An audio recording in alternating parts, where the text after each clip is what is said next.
I will tell you this. I got choke slammed into a ball pit. And it took me a while to get out. That was kind of scary. So yeah, we didn't. That wasn't part of the plan. We didn't talk about that. You shouldn't have told me. But like my brother, he got to go over. He's the man of the hour. I can't beat him. So we had go big or go home. You know. If I pull my shit out, this whole room get dark.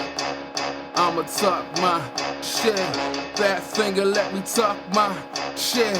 Damn right I'm gon' talk my shit.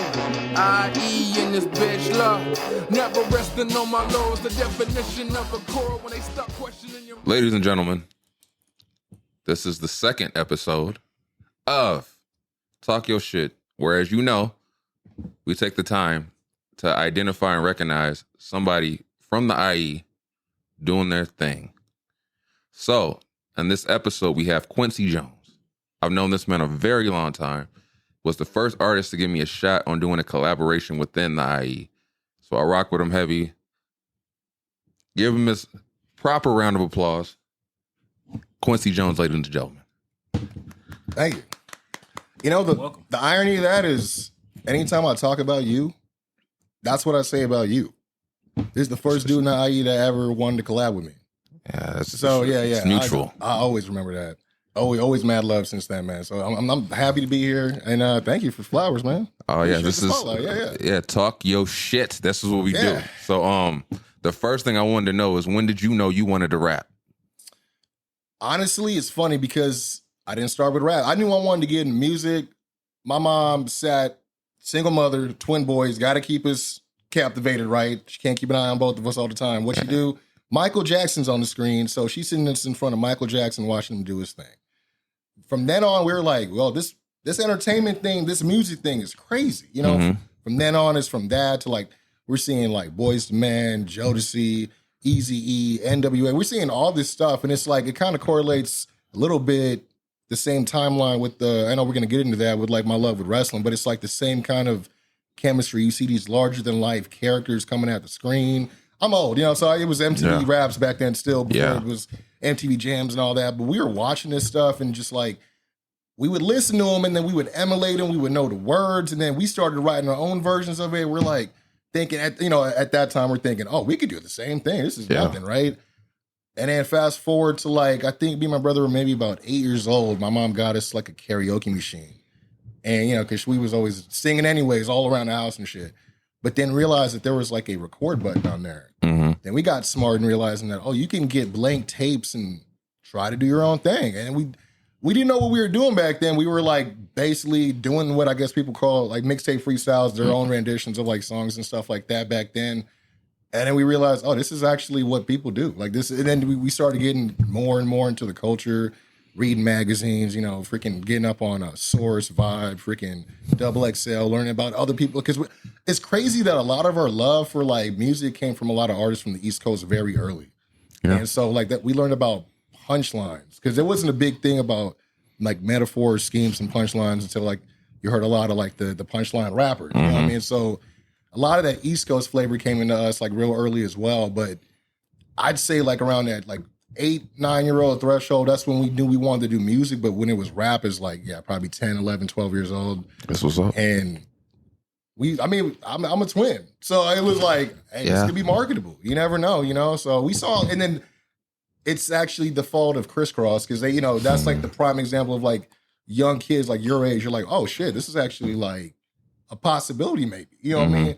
I don't know if I'd rock my shit backwards, but you know, I mean, I did. I'm thinking like, I think I can write better than Miggity Mac. You know what I mean? You know, but from there, it's just like, it just evolved, man. It was just the culture just kind of, you know, it was hard not to like gravitate towards it. So ever since then, it was either dancing or music or both. And we just kind of just went into the rap, dude. You say that, and shout out to Doc. Yeah, man. The dopest I was going to twins. say that a lot of people at the top of their lungs all say Miggity Mac when that part comes. Oh, like I had a surprise birthday party last year, and then we met at the spot that had bowling, and they had karaoke, and they played Crisscross, and of course, me and my brother, 37 years old, were like, yeah, we still know the words. we was out there performing. It was fun. I mean, it's one of those things where it was funny because it came on, it resonated with us, so it's like, I'll yell it. I'll yell it. Yeah, anytime a shit come on, I'm on it, man. Yeah, for sure. And them is, I gotta say, like both you and your brother are dope lyrically by yourselves. I appreciate you. But like when the combination gets together, that's a fucking lethal fucking combination. It's crazy because like we tag in and out in terms of like lately I'm the calm one. Like he be wanting to like behind like closed doors. There's a lot of shit. You know, we got a lot of similarities when it comes to our kind of experience in the IE scene, quote unquote. Yeah. So it's like one of those things where he'll see some shit and want to fly off the handle, and I'm like, yo, chill. Like I'm usually the one that was in the past. I'm like, yo, I'm down to just throw down ball. Fuck these niggas. And I'm like, nah, bro, you got to just chill. Because I'm like, do you have a whole plan? Because I know they do. They politic, and then they got a whole, you know, artillery in their bag. They waiting, bro. But it's like my brother. Shout out to him. He was like, that fool has what, like 12 mixtapes, and I say that for real because like this dude was. He didn't know what he was doing, but he knew he was doing. He was designing shit on like fucking word art, printing that shit out of, you know, on computer printers, going to the library, printing that shit out, having to look out online, ordering, figure out like, oh, jewel cases. What the fuck are jewel cases? Burning. Like he was doing a lot of that shit before people were doing that shit, like at a huge degree, getting huge burners and shit like that. He was doing like, shout out to Identity Crisis. That was his first ever fucking mixtape. I still remember to this day.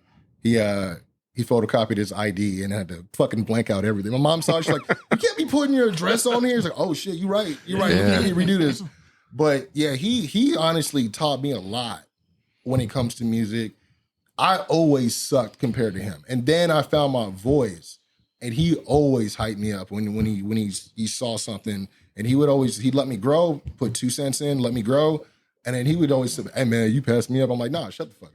You know I was about to ask that too. But he'll say that to me knowing that it's gonna like get me even more. But that's why I like him, because we're competitive, but real enough to be like, hey, I know your arsenal and you can get that off a little bit better than what you did. I think you let that off a little too light, or I may have heard someone else do it too similar.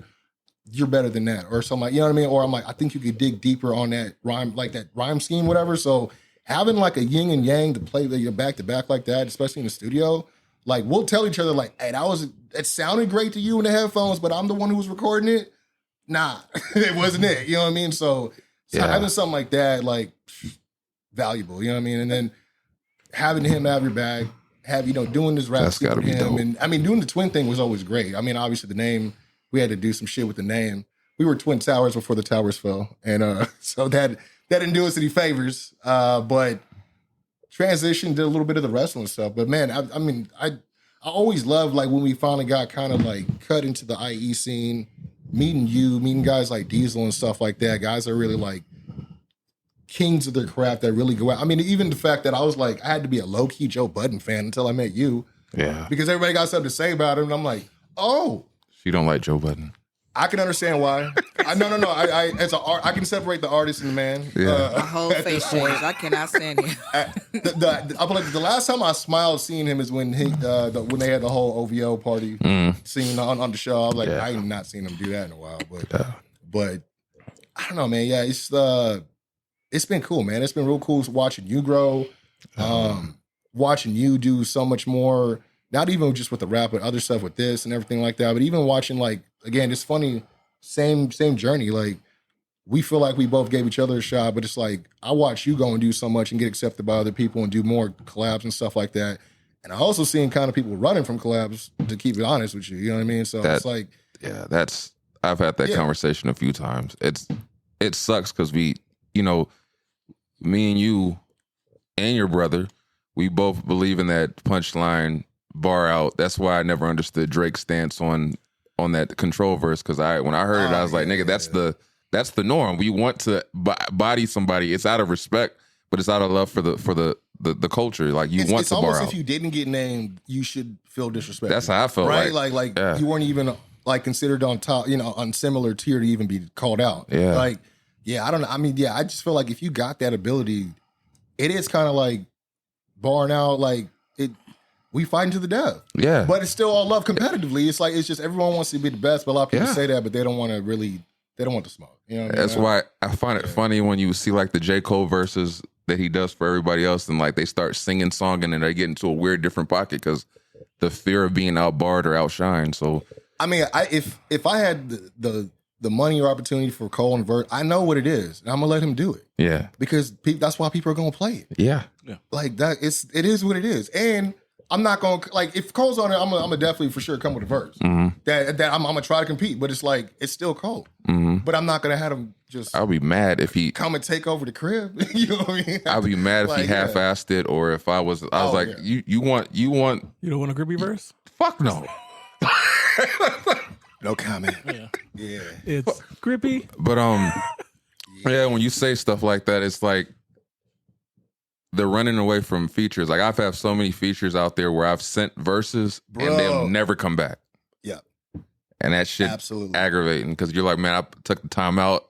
They be like, oh man, I can't wait. And you like, yeah, they hype it up like they're excited to finally get it. Yeah. And then you send it, you're like, was it not what you wanted or what? And then you after a while, you're like, nah, man, I killed this. Yeah, and then you listen, you're like, man.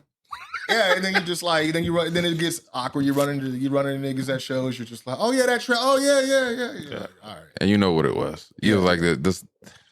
the trail off. Yeah. Irish goodbye. So got to get up out of there. Yeah. And you said that about you and your brother pushing each other. And I used to always listen to your songs together and separate. And I think to myself, that's got to be dope to have somebody that's going to push you and know that there's a genuine love there to make sure you got better at your craft.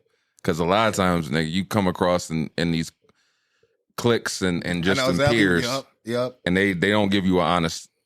They want to keep you where you're at, because they want to outshine and it's just I don't know. It with 9-2, like what we did with our clique, it was organic. That was cool. I mean, we had some personal stuff on the other side, but like, and then other people had like they were moving on. They were moving to the next chapter of their lives and stuff. They couldn't just keep doing shows and stuff. So, but I know exactly what you mean. You got people that are like strategically like, all right, we'll keep them here on the thumb. I'll be here, and it's just like, bro, like, but that's a reflection of your crew. You know what I'm saying? Like, you know, like even I'll put it like this, even in like a crew like G Unit, like Yayo knew what place he played. You know what I'm saying? He wasn't trying to outdo what he was doing. Now he out here doing the most interviews. You know what I mean? So it's like, I think everyone like, you know, when you have a team where you're not just competitive against each other, but competitive like, yo, I want our squad to be like the best squad to roll up against any other squad. Like, that's when it's like you're bringing the best out of everybody. And then also when you have a chance to be also open to listen to the criticism and also like, and you don't have to do what everybody says. Everyone's going to have a different ear and it's going to hit everyone different. You know what I mean? But after a while, you got to listen to the outside looking in because sometimes you're just too into it. You know, you're too engulfed in your own head. You think you know what it's sounding like, but then again, like me and my brother, sometimes he's going for one thing. I'm like, nah, it's more like this. You know what I mean? That's how it's more sounding. If that's what you were going for, nah, I wasn't. I'm like, hey, I'm gonna play it for you. You know what I mean? So that's dope though, because I didn't really have that. Man. I didn't have that opportunity to have somebody you know that was going to genuinely give you a honest critique of it because you knew that there was a chance that it could be coming from a different place and not from a genuine, I want to see you grow. That's unfortunate. I mean, because even like, I've been fortunate where like, even the very few people, like guys like you, Kid Dryden, shout out to Kid Dryden, man. Yeah, shout out to Kid Dryden. You know, guys that reached out to me and wanted to do collabs and stuff like that. We actually like broke bread and like did it and just triggered me. Like bro, I feel like this. I had to talk to my brother before I came on here. I'm like, hey, I don't know if they're gonna ask me about some shit. And I was like, if it comes up, I might say some shit, but I'm not gonna come out and call niggas out. But I know that Kid Dryden sent me a bunch of collabs, and I sent them reference tracks back, and he said he lost the beats. I remember he did. He had something happened with his computer. Or something. Yeah, and I was so mad because he was like, "This shit's fire, bro. We're about to." And he was like, "Dude, I fucking lost the beat." I said, "God damn it!" You're like, no stamps or nothing. Like, nothing. Like, and he was like, yeah. And it was like that was a line I remember. I said, "We run the free world, no Obama." Like, me and Kid Dryden, we run the free world, no Obama or Biden or something like that. It was okay. And I remember just sending that to him, and it was a different pocket I was in at the time, and he was just like, "Dude, you bodied that," and he lost the fucking beat, and I was like, "Fuck, that would have been so fire." But I honestly, can we Kid Dryden? Can we get that? Can we? Maybe not that track. Kid Dryden's dope to me. So no, he is 100%. He's one of my favorite artists for sure. But yeah, I mean, yeah, it's just like I'm just thankful for guys like you and Dryden, you know, because when we did do tracks, it was like it was that cohesive, like mutual agreement. Like we want to make this track the best that we can make it. And it was love. Yeah, it was really love, man. I mean, because I've dealt with people that are like, all right, yeah, we'll do a track. And I'm like, I performed on many shows with y'all. And then they're like trying to charge a verse. I'm like, bruh. Like, for real? Yeah. I'm like, it'd be different if like, there's a lot of different circumstances that can make it different. I can go on and on, but it was just like, bro, we in the same circuit right now. Like it just makes no difference. Like I don't understand this, you know. So, and we have to acknowledge that Empire Strikes Back track is to me a IE classic. I love it. And to me, the fact that we were able to pull off the remix as it was just, I was like, oh, bet everyone's down. What I wanted to obviously ultimately was do a video for it. Yeah, you know what I mean. And remember, we shot at the Vibe. Yeah. And I don't know whatever happened with that, but we shot at the Vibe, and that shit was dope to me. Man, the Vibe, bro. So many memories down there too. Fuck. But I'm rambling, but no. I mean, it's been a while too. That's why, dude. Yeah. We can catch up on a whole lot. So, what is your top 5 dead or alive artists? See, when I saw that, I was like, does he mean artists or does he mean wrestlers? Okay, artists. Let me see. We can do both, actually. That's art too, though. Yeah. That shit ain't easy. Dead or alive, I mean, I will say, this is not going to be in order. I can't even put them in order. What I will say is, not many people may be recognize the name, but he's one of my favorite artists. You may recognize the name, actually. Stack Bundles. Okay. Sentimental value with him. Just because of the fact that he was bubbling and finally was about to get blown up and then fucking shot. R.I.P. So I had to, Stack Bundles definitely, he'll probably be number 5 out of the top 5. Let me see. I got to put Jada Kiss on there. I'm coming from a place of people that kind of helped raise me. Who else would I put on there? I'll put Jay-Z on there. I'll put Kendrick on there. I got one more spot. One more.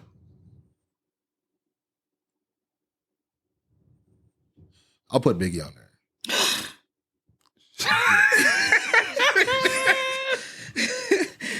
Took your breath, huh? Hell yeah.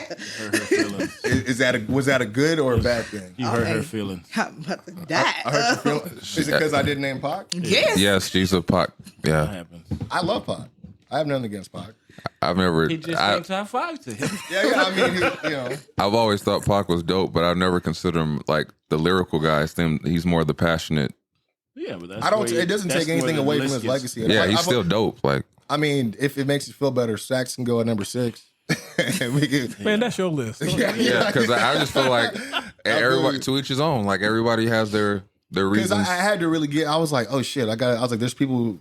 I was about to start picking everyone that ain't alive, and I'm like, wait, there's people that I still like that are here, and I was like, I got to make room. But I'd be comfortable with that list. I'd be comfortable. You all right, Des? I'm okay. It was between Biggie and Pac. I mean, I'm not crying. But- He didn't say Royce, and I'm not crying. Yeah. Oh, I see. I love Royce, but I feel like After that Lupe shit, you gotta take him off. yeah, I forgot about that shit. Nah. God damn. I'm shooting them bell. You ain't top 5 now. You got I'm shooting them bell. Lupe was out there with his shirt yeah. off. He was walking around the house. Yeah. I remember I seen that video recently. He's like, I'll battle anybody. And Yeah. I was like, oh man, He meant it. anybody. He meant it. Yeah. So I do have a question though, because you said something interesting that I think is very important when it comes to any sort of spoken art is finding your voice, because that is probably the hardest thing to do. Like when did you notice like you found your voice? Like how could you tell that this is it? It had to be. It was after high school because we started doing it like when we were young. We were always writing and rapping, and then when we were in high school, we started actually finding an actual studio and paying for studio time and shit.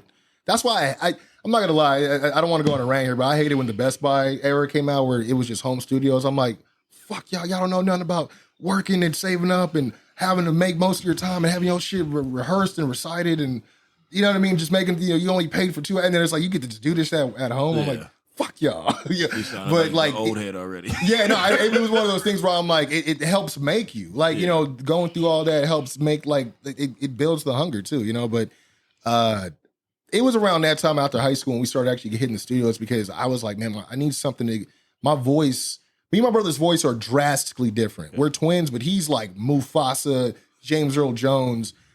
I real talk, swallowed a quarter when I was young, and this is how my voice sounded ever since. It's been scratchy.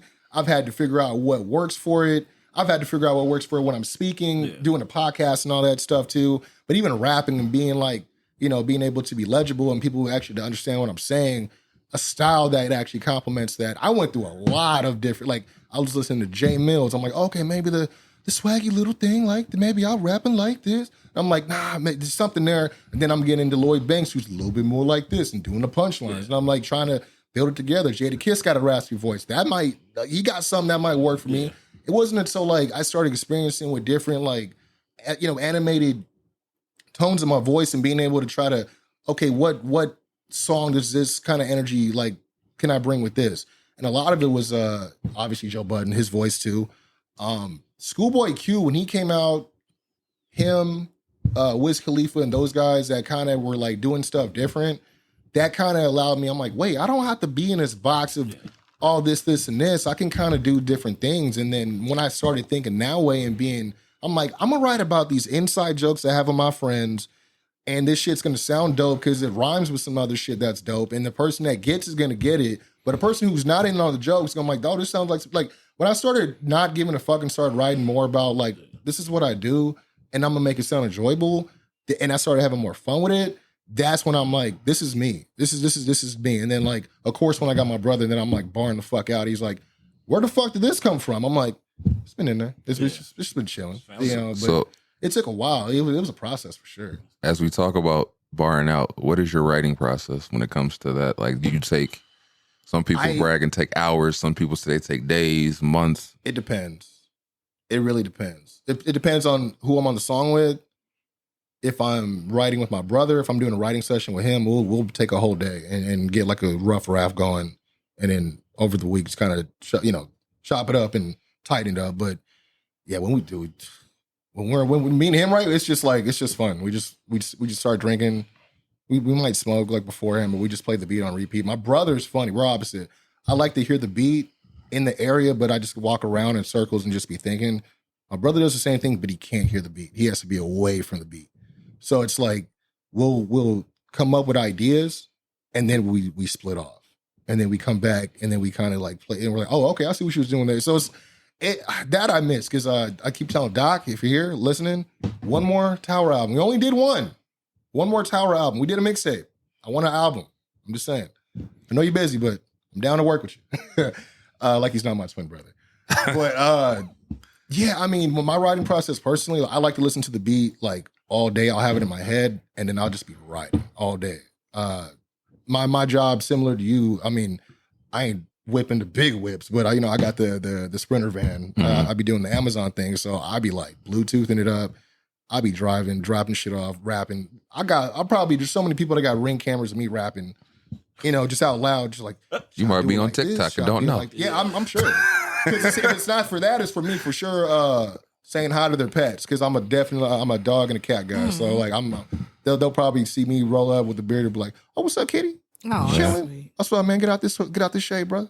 Just talking mad shit. But yeah, the writing process that's basically me, man. Sometimes I might have some shit I already had that has no beat to it, just a rhyme scheme that I'm like, I got something here. I'm gonna leave this here before I get rambling, and I gotta try to find a beat to that. I'll keep it there, knowing I got some shit I can branch off of.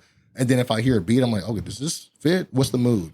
Can I fit this in there? And then sometimes I'll be piecing shit together. Like I'll have different pieces and I'll figure out a bridge to get there.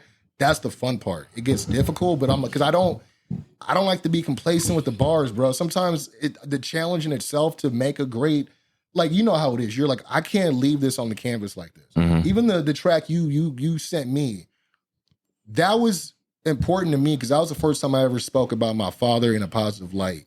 And it had to happen after he passed, unfortunately. Didn't have the best relationship with him while he was here. Said a few things about it while he was here because he didn't. I ain't gonna get into it, but it wasn't until he passed and I found out a lot more about him where I was like able to open up and I needed a place to put that. So I thank you because I still got that song. No, it's one of those things where I'll listen to it sometimes when it comes on random, I can't listen to it. But when I'm in the mood, I'll absolutely play it. That took me a minute because, again, it's one of those things where I'm like, I feel like I'm leaving a real sentimental message here. I'm leaving a piece of myself that I don't normally do or feel like I'm unable to do in real life. That's what's crazy. Brandon can't do it. Kwency Jones can do it. Kwency Jones can formulate that art, take that pain, take that confusion, take all those feelings that you felt all those years and try to make something beautiful with it. Who knows, man? The world's full of energy. Who knows? Your dad's going to hear this.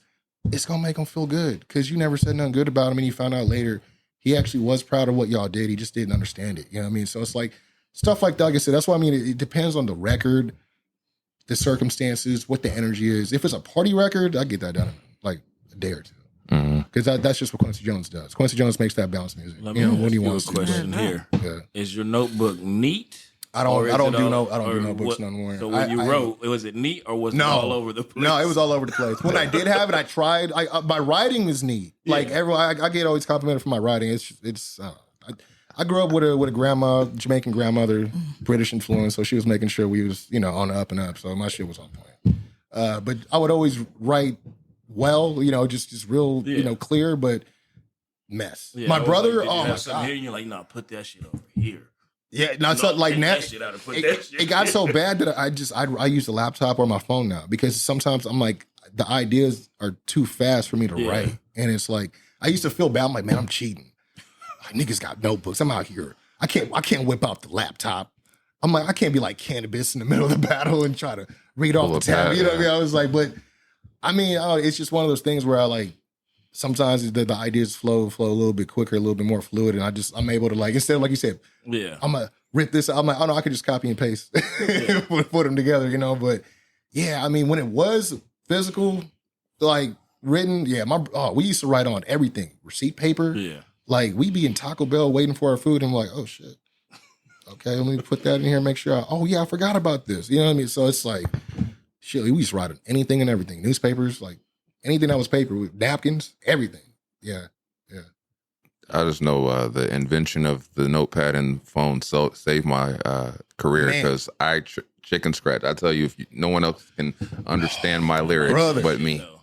I forgot about those days because you be sitting up there like, man, I remember I killed them. Let me read that again. You're like, and you folded it so many times maybe. You might even have folded it. You're like, fuck, what does that say, man? Yeah. And then you get mad at yourself like, no, I wouldn't have said that. But I said that. Like I've written on boxes before. Yeah, I've done that. Just shout out to UPS. Why you bring that box home? Mind your business. I'm making history. Bars. Bar now. But the one thing before we move on is I've never got to do the back and forth verse with someone. Oh, I never got to do that in my entire career. I've never did the whole back and forth, one bar, going back and forth. I never got to do that. I want to do that one time. It ain't too late. Now you talking like you done. Like what you talking about? Can we? Has there ever been a? Because I'm familiar. You're talking about like the Jada Kiss styles because they like to popularize it. Done it only once with my brother. I would love it if us three could do it. Have you ever been a three artists back and forth? I don't know, but I'm game. With Bone Thugs. Oh, sure, that's true. They did. Hot potato ass. Yeah.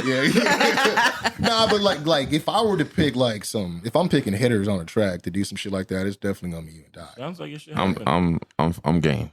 I know it. I'm game. I know it because I've never done it before. I'm excited to try. I mean, he's free next Saturday. So we just need one. We just need one. Just need one. You hearing this? You hear that, Doc? The gauntlet's been thrown down. But moving on, what made you decide to get into the world of wrestling?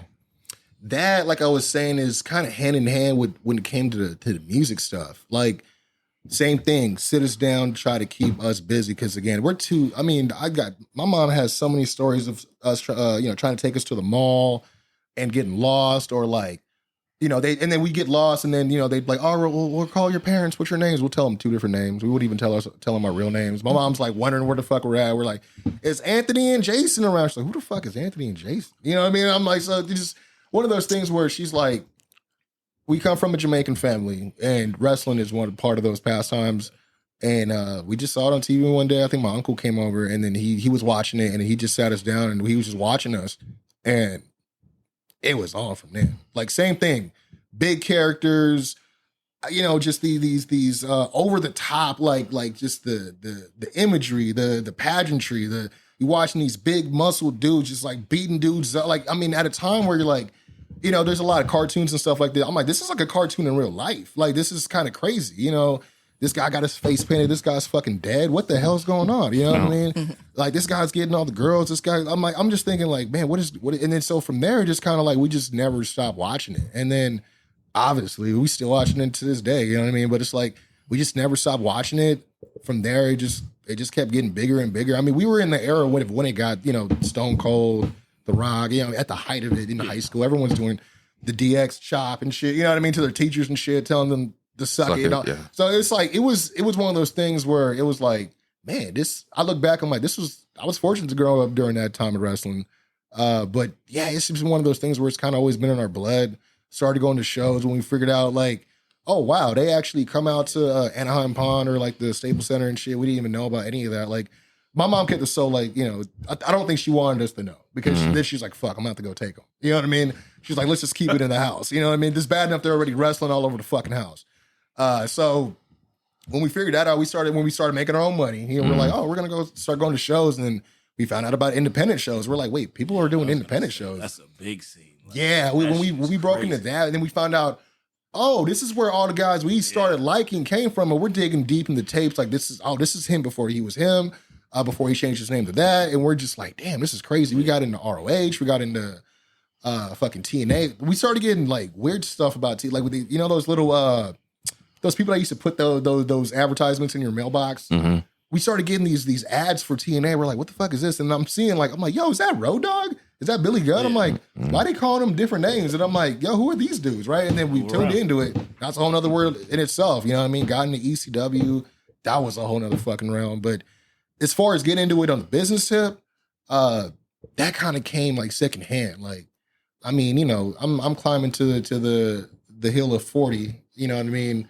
And the IE again with the IE scene, I'm like, dude, it's just one big circle.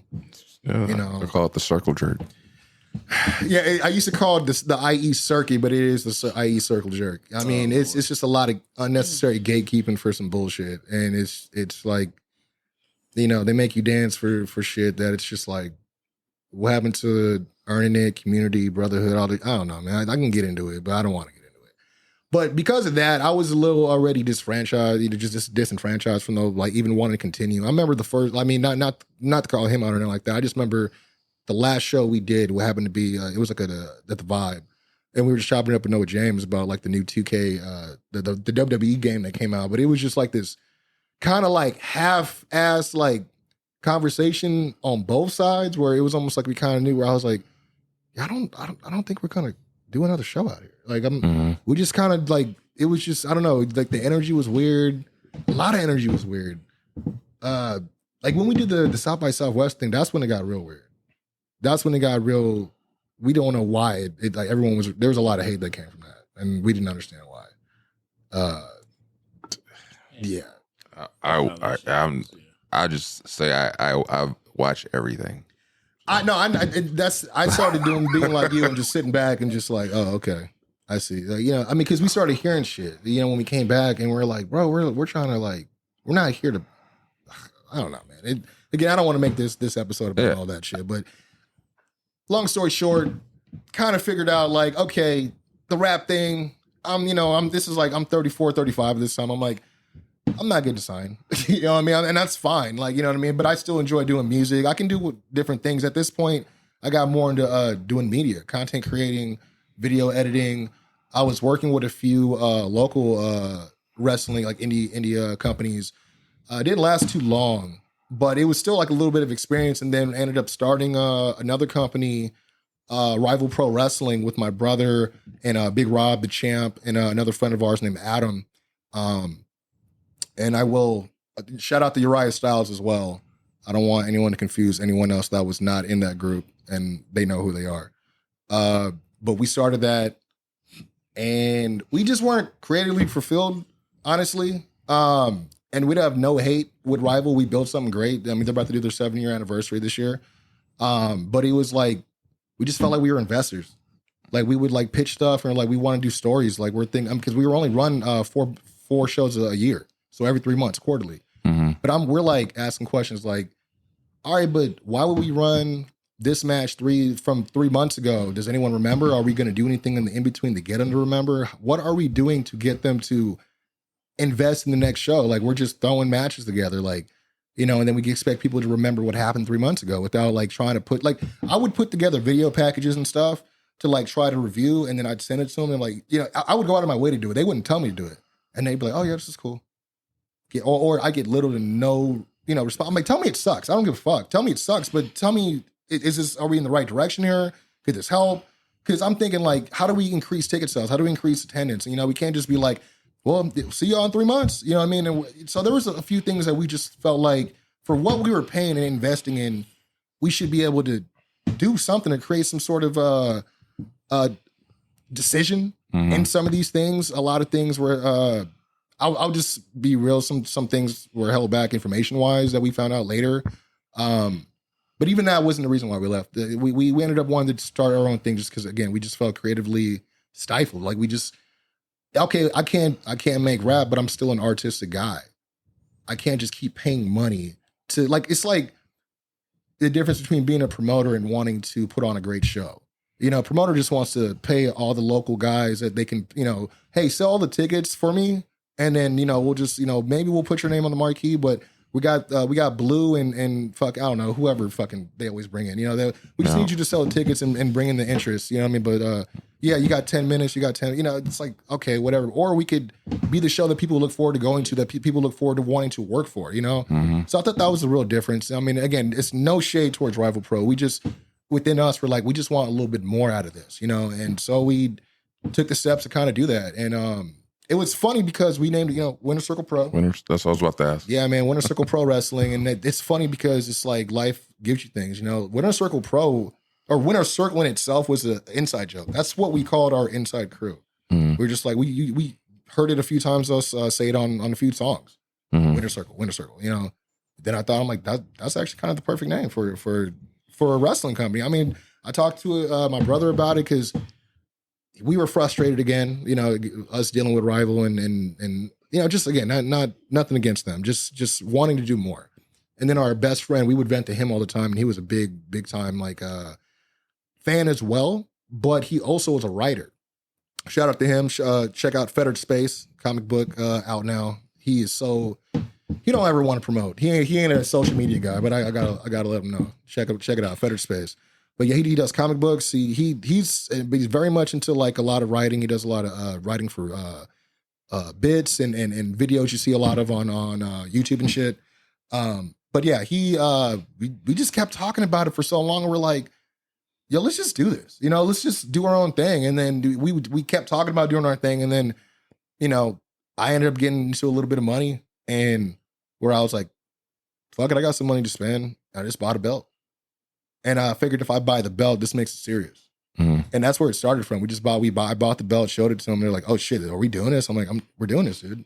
And then from then, 2 years of planning, because everyone rushes into it. 2 years of planning, still learning every day. You know what I mean? But, shout out to everyone that's been working with us for the last 2 years.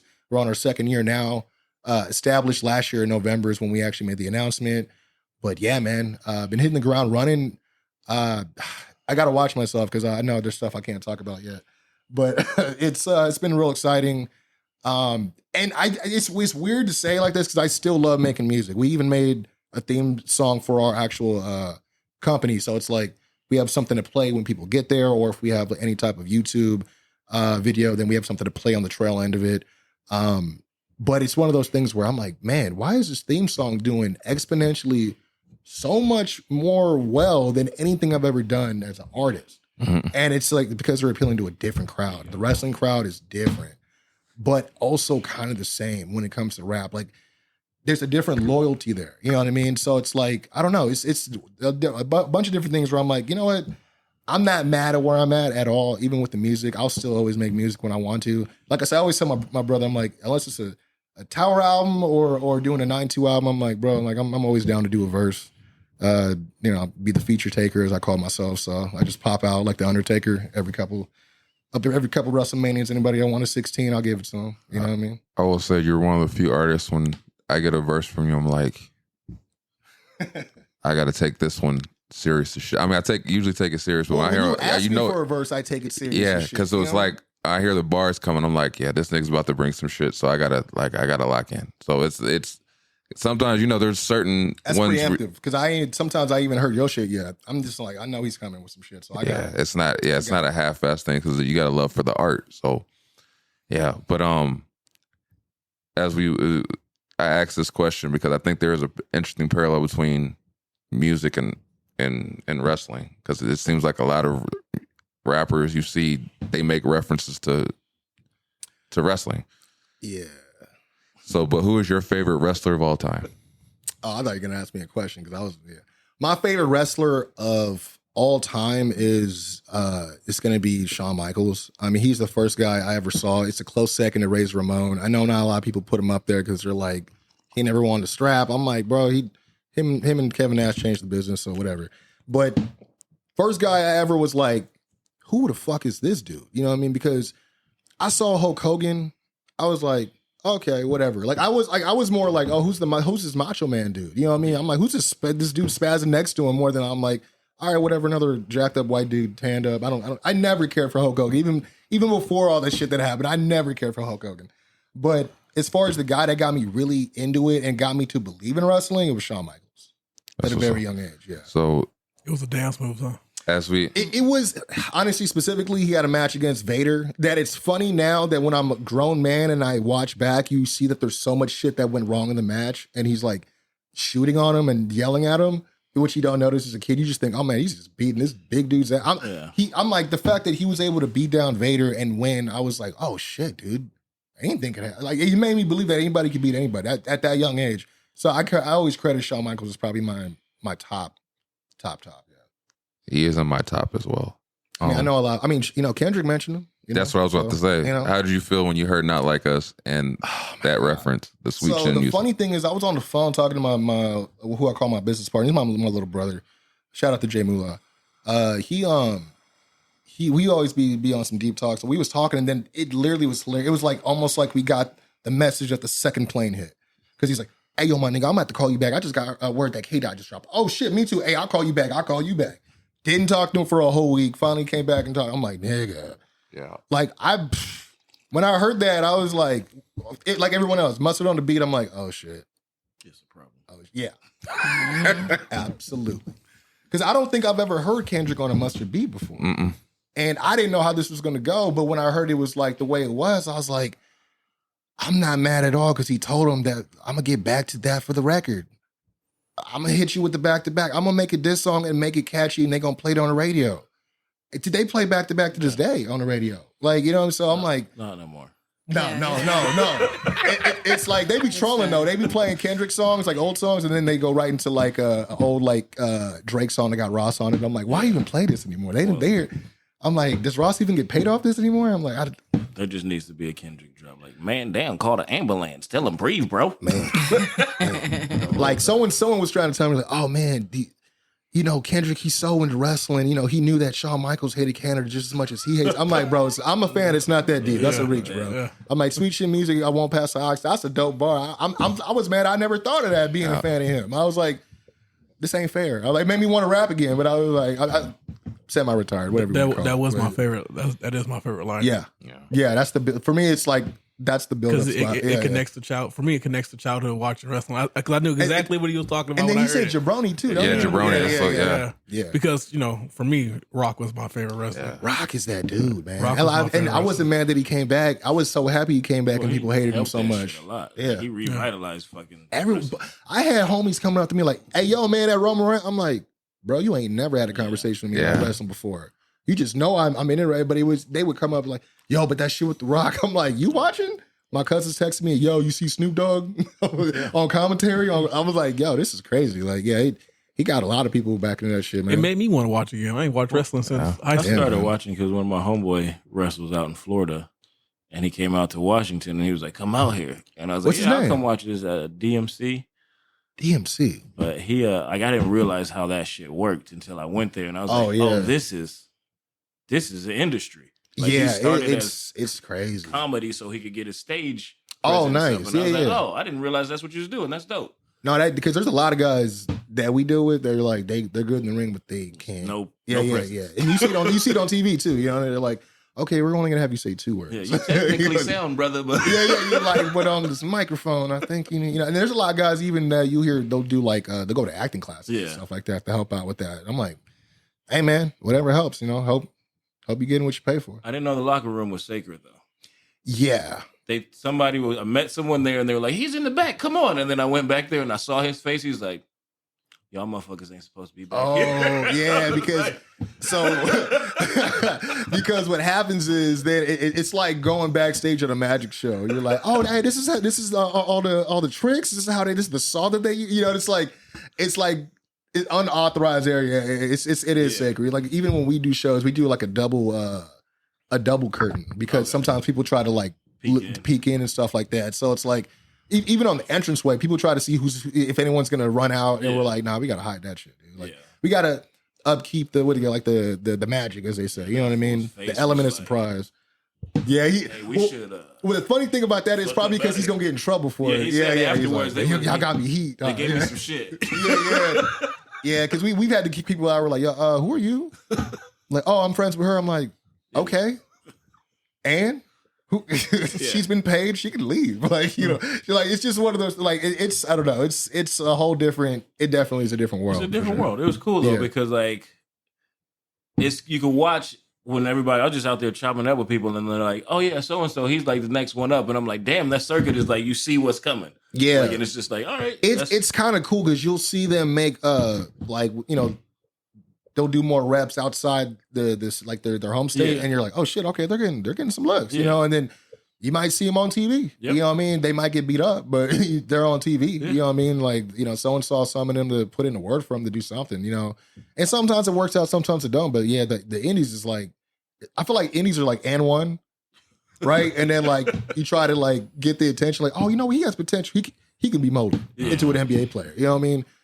I don't think everyone got that, but like it's definitely been cool. Like yeah, I see. I'm about to get ahead. I can't talk because we booked a big name and we were supposed to announce. We gotta announce it, but we can't announce it yet. So, but it's just certain cool things get to happen that I'm like, man, I used to go to meet and greets and now I'm booking some of y'all. Like, this is cool. Yeah. Like, you know what I mean? This is, and it's like, until like, even like right now, me saying that out loud, I'm like, I don't get enough chances to like think about that. You know what I mean? It's just been so go with everything. It's only 3 of us that do it. You know what I mean? Nice. You know, shout out to my brother. He's handling a lot of the social media and the talent. You know, he talks to a lot of the talent. My boy Mark, again, he's creative and he also helps out. His brother helps us out too. He's our miscellaneous dude. You always need a miscellaneous guy. His you know, on screen he's the DJ, but behind he's the one that's building everything. If some shit electrical goes wrong, he knows what he got to do. Like he electrician, like he's not, but he's all that by trade. You know what I mean? He knows it. Like so, So he's been helping us out a lot, man. But it's like again, I do the commentary, I do a lot of the video editing and all that stuff too. Any video packages you may have seen out, that was my work. And I say that because I'm trying to get that out there. I'm trying to, you know, if anyone needs work, holla at me. You know what I mean? But yeah, I mean, it's just been super. Like, I know people keep saying, "Oh, dream job, dream come true." I'm like, yes, no. I mean, there's ups and downs, but I'm like, I'm blessed because again, we're only 2 years in, and the amount of organic support that we have is insane. Yeah. Not everyone survives this. You know, it's like we're like, you know, in rap terms, sophomore jinx. Mm-hmm. That first album I hit, how's that second album going to hit, right? Mm-hmm. Is it going to keep the audience, right? So we were always like wary of that. Is the second show going to hit? Is the second year going to hit? Are they still going to mess with us? We went from that to selling out before the show starts. And I'm like, man, this is crazy. Like, people are really fucking what we're doing. And we just keep, you know, we're trying to do our own thing. We're trying to carve out our own identity and not do what everybody else is doing. There's a lot of options for what other people are doing. So we're like, why be just another one of them? Let's be us. People know where to go to get our product. And let's just try to figure out, keep our ear to the street, finger on the pulse, what works, what don't work. We're not going to be right all the time, but it's like, we have a certain like agenda. We've been planning this out for 2 years. And when I mean, we had names as a roster of people we knew that were going to be part of this show from years ago. And a lot of that's come to fruition. People that we wanted to book come to fruition. So it's like a lot of manifesting, a lot of just, you know, putting in a lot of work behind the scenes and not just being a couple of guys, as they call money marks, which are a bunch of guys that got money to throw shows and pay a bunch of big names to come in. And that's not everybody, but there's a lot of those guys in there, and those are the ones that don't last. And that's the one big thing we didn't want to do is come off like a couple of those guys. And, again, I'm fortunate to like go out to, I'm still a fan. So I'll go to an indie show in between our shows and I'll rock my colors, because I just, it's my company. Yeah. Everywhere I go, people are like, oh shit, hey, that last show though. And I'm like, man, I ain't seen you in 2 months.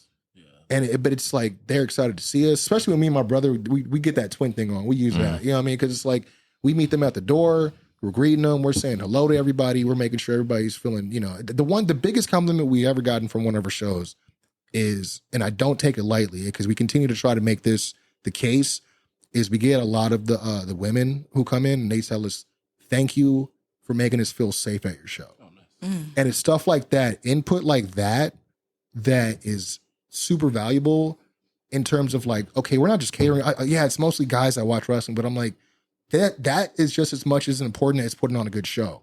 You know what I mean? Like we could have put on a good show, but at the moment somebody didn't feel safe for whatever reason, man or woman or whatever in between, it's like, that's where we fail, So it's like also hearing that, we're like, oh shit, this is also not just a wrestling show. This is a customer experience as well. You know what I mean? And having to maintain that expectancy, the quality of that, the experience of that, and the safety as well. So knowing that had to be also just as imperative as trying to make sure everything else is looking great. We got the branding on point.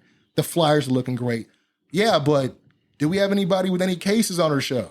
And that's a real thing. You're running a whole ass business. Yeah. It really, and there's times where we have to make decisions like, hey man, we can't book you. We wanted to book you a couple months ago, but then this came out and but sorry, like you know do what I that mean? too, though, some people will just take the shot and be like, seen it, and they'll double down in the comments, and they're like it's. And granted, they like to separate the person from whatever it is, the ideologies or whatever you want to call it. But I'm like, bro, like these are people that are having personal experiences with your customers, and they don't like it. You got to, as much as you may not agree, you got to take that into consideration because, like you said, it is a business. And the reason why I'm so big on that is because of the fact that we live in this pussified cancel culture. All it takes is one tweet and rally the troops to put you under the jail type mentality. I hate it. And I'm not saying that because I want to be free to say any type of shit I want, but we're in a world that it's also, we're navigating in a minefield that changes daily. People get offended by one thing one week and then it's not, or maybe because you're not this demographic, it shouldn't be as offensive. It's hard because it's one of those things where if you book the wrong person, someone's, oh, did you know that guy's a bigot? Oh, everybody should boycott this show. I can't believe they're supporting bigots. They're supporting, this guy's anti-trans, this guy's homophobe. Like, so it gets down to that a lot, and not a lot, but like more times than we like to admit, again, because of social media stuff. And we do take it serious because all we need is someone to be like, oh, I didn't feel safe for the show. And then it's, oh man, Winter Circle Pro, they don't throw safe shows. You know what I mean? And we can't have that. And that goes down even to like what goes on in the ring too. I mean, I've been at a show where someone went through a table. They didn't have any seats. Everyone was standing room, right? So that someone went through a table. The table was inside the ring, but it was in the corner. Yeah. It exploded, right? There was a kid. Luckily, the kid didn't get hurt, but it went like, she was sitting right in behind that turnbuckle, like on the corner. But when it went, your heartbeat in that second when you went, man, and I was on commentary like next to her, and we were like, oh, like we were thinking, man, we're gonna have to shut this shit down. Yeah. Like, this is, but I don't know, man. It's been one of those things like, we do it right. We got everything's trademarked. We got all our paperwork in order. We do the insurance and all that shit because there's a lot of outlaw stuff that happens, man. We just never want to put ourselves in the position. But with that said, July 26th, Friday in Chino, that's what I was gonna Money, ask. Power, and Respect. Come down, man. It's going to be third show of our second year. Got a lot of great matches, man. That's all I can say. That's what's up. Okay. So with that being said, and heading out, the last question. Sure. What are your goals and future plans in music and wrestling? Music, what I would love to do, top of my list is do another album with my brother, and that's just personal bucket list. Because the fact that we've only had 2 projects together, and I've known him all my life, Yeah. You know, it's like, it's kind of crazy. We have so many solo projects, but we don't have many duo projects. That's just a personal. But I would love to write. Just, I don't need to be in the spotlight, dude. Like, I'm not trying to be at these Diddy parties. No, but for real, I would like to just write for people. You know what I mean? I was really against it before, but I'm like, if it's like something that's going to be in a movie, video games, you know what I mean? Film, something that's going to collect revenue. You know what I mean? I'm more on that. Like, I'd love to do music. I'm not going to sit here and be like, I'm going to get signed at I'm 38 now. You know what I mean? I'm not going to get signed. It's not that who's signing 38-year-olds. You know what I'm saying? It's there's no market. It's all about these the young mumbles, as I call them. But it's just one of those things where with music, I think there's so much more than to just be just a slave of the industry. Like, there's other avenues to make money, you know, and be able to be comfortable, you know. So stuff like that. I've been thinking more about like the writing, getting back into producing, I should say. I just been real lazy about it. I'm trying to get my Fruity Loops set up back up. But as far as wrestling, man, we want to become one of the best companies in SoCal, man. I mean, Southern California has like the biggest hotbed for independent wrestling. So it's like there's a hole that was left because a lot of guys got signed. So right now, we're able to kind of rebuild a little bit with the foundation. And there's a lot of other companies doing a great job as well. I'm not trying to single us out, but as far as us, we want beef with everybody. Like that's how, it's funny. That's how we are. We're competitive. It's not like we don't counter program our shows against anybody else's at all. We do our thing. But when we see, like you said, we watch everything. Mm-hmm. We see somebody doing something, we're like, fuck. You know, we're like, all right, we got to come with some shit. You know what I mean? Or, okay, this is what they're doing. Okay, we got to make sure we got our promotion on point. Or, you know what I mean? It's just stuff like that. But I want to be the biggest company we could be, man. I mean, ultimately, at the end of the day, I would love to open a wrestling school. Winter Circle Pro Academy would be dope. I mean, we'd love to throw, you know, on the low end, 2 more shows. We'd love to run 6 shows in a year. Again, we're still starting out, trying to get the financials on it. We would love to stream live. Would love to get a couple of guys signed. And that's the name of the game with us, to be honest. Like, we love what we're doing. Our number one thing is contributing to the culture. We're not here to fucking suck the life out of the culture and rap about shit you don't be about, nigga. Okay, you know who you is. Yeah, he knows who he is because you sub all day at 3 a.m. and on Facebook with nothing but fucking contrarian ass opinions to fucking try to fight with niggas, and it's fucking lame. Do the shit you've been doing. That Linkin Park shit was cool, man. Like, I don't understand, bro. Like, shit's it's debating is so fucking whack. Anyways, but with that, it's like, wait, we at the end of the day, He know who he is. We got He smoke. knows who he is. Hey, smoke. He know who he is. 4th of July is over, but the smoke's still here. Period. I mean, like, niggas know. I mean, that's my thing. Is I told my brother I'm not gonna say shit, but I'm just like, niggas know. You know what I mean? I have records addressing it that are not out. So I understand why. Politics, it's fine. It's fine, guys. It's all entertainment. And that was your other question. Why does rap and wrestling correlate? Because of this. Yeah. There's these personas, man, and everyone likes to be egotistical about shit. You can't let niggas steal your shit, man. That's the biggest thing. But contributing to the culture is what we're about.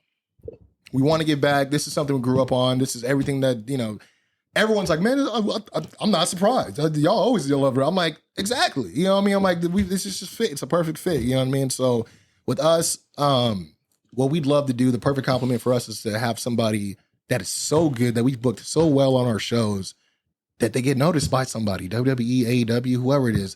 If we can get somebody to get signed off of like what we've been doing, like, that's the perfect stamp for us. You know, I mean, there's a lot of guys that deserve to get signed right now. That's the crazy thing about it.